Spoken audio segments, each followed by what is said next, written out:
Hey guys, how we doing? Another day, another sports card video. We've got a guest today. It's Rob, the sports card therapist, is here to talk about why he sets up at card shows and some of the important aspects of it for him. It's going to be a good one. Let's go ahead and I don't want to waste any more time. Let's go ahead and just get right into it. All right, everyone. Welcome to the Sports Card Therapist, where I give you a behind-the-scenes look at my hobby hustle and sprinkling some self-care and wellness on top of that. I'm Rob Gerard, your Sports Card Therapist, and here I am dropping another video on the Sports Card Dad channel. So shout out to Dustin from Sports Card Dad and the Sports Card Dad Network. I'm excited to be here. So I just wanted to take a few minutes today to really talk about why I set up at shows and some of the pros and the cons, I guess, of setting up at shows. So the first thing I'm going to say is networking.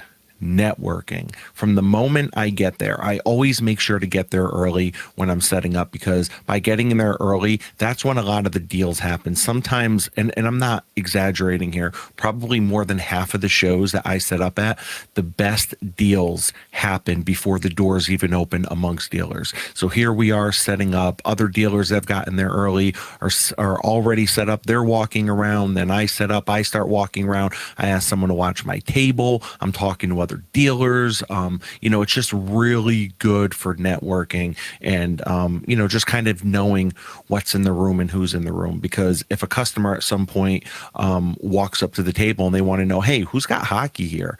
Because I walk the room before the show even started, I can direct them to the right person, which is always good. That's, for me, I feel like that's good karma when you could just, help even just facilitate a little bit one person getting a card that they want from another dealer. I feel like I'll get that back tenfold. So yeah, networking is definitely huge. The second thing that I love about setting up at shows is the deals, right? It's the cards that walk up to my table, because I think I've been setting up now at shows now since the beginning of 2021, right? Like right when the pandemic basically started, I jumped right in, started setting up at shows, and I kind of got spoiled, I think, by setting up at shows, because now if I ever go to a show to walk, I realize how high most dealers are. And I guess I get it to a degree. It's because a lot of people are into their cards for,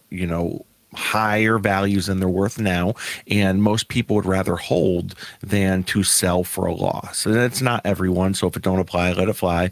But so I think walking around as a regular patron of the show, I started to realize, like, wow, I miss being behind the table at the show today. So yeah, so I try to always set up at shows. Now, you'll probably say, well, you're limited, Rob, to what you can get, right? Because when you're walking the show, you can literally walk and see everything that's in the room. But when you're set up, you're basically hostage to whatever it is that someone has in their case, right? But that's kind of the cool thing, because a lot of times people will walk up to your table. I mean, you never have any idea what's walking up to your table, which is cool. So I'm going to show off just a couple quick cards that I've picked up over the last probably over the last 9 months. Over the last 9 months, these are cards that have walked up to my table that I have acquired. Let's see, you got the 1951 Bowman Mickey Mantle. This is a PSA 4 graded miscut, but I mean, the green screen effect is on, so it's kind of hard to see, but I mean, the registration on this is incredible. I got this at the East Coast National right after the 2022 National. So I got it in New York State, like August of 2022. I got that mantle. This I just picked up from the Springfield Card Show in April of 2023. This is Bill Russell. Next time I show cards, I'm gonna turn off the green screen effect. But yeah, it's a Bill Russell. Beautiful card.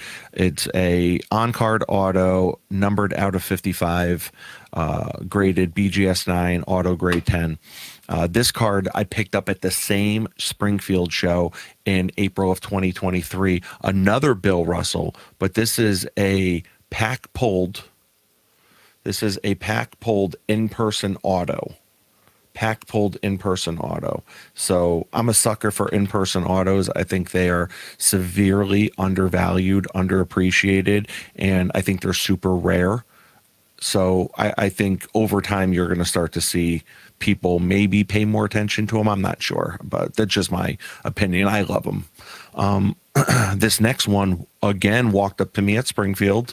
So this is the Gronk 2010 playoff contenders, Rob Gronkowski, on-card auto. So that just walked up to my table. And this is the last one. This just recently walked up to a table of mine in New Jersey at a Laz show. And this is a 1969 Topps Tall Boy Jerry West on-card auto. So, yeah, as you can see, I think that no dealers had any of these cards that I just showed you. No dealers had these cards at their table. So it took me having to be set up at a table in order to see it. So I was happy about that. So the deals that you can get are huge, huge. Now, lastly, I want to say that being at a show it's like a microcosm of the hobby, and when I'm at a show, I feel like I really have my finger on the pulse of the hobby. Like you can feel it in the air. And like all jokes aside, I don't need any of these pricing apps to tell me if the hobby is up or down. I can feel it just by being at a show. I can feel it in the air. I can feel it based on how many people are there. I can feel it based on if people are spending money. I can feel it based on the value of cards that people are looking at and looking to pick up. You can just feel it. So I guess that's it. So just wanted to say thank you again to Dustin, Sports Card Dad. Much love. Sports Card Therapist. I'm out.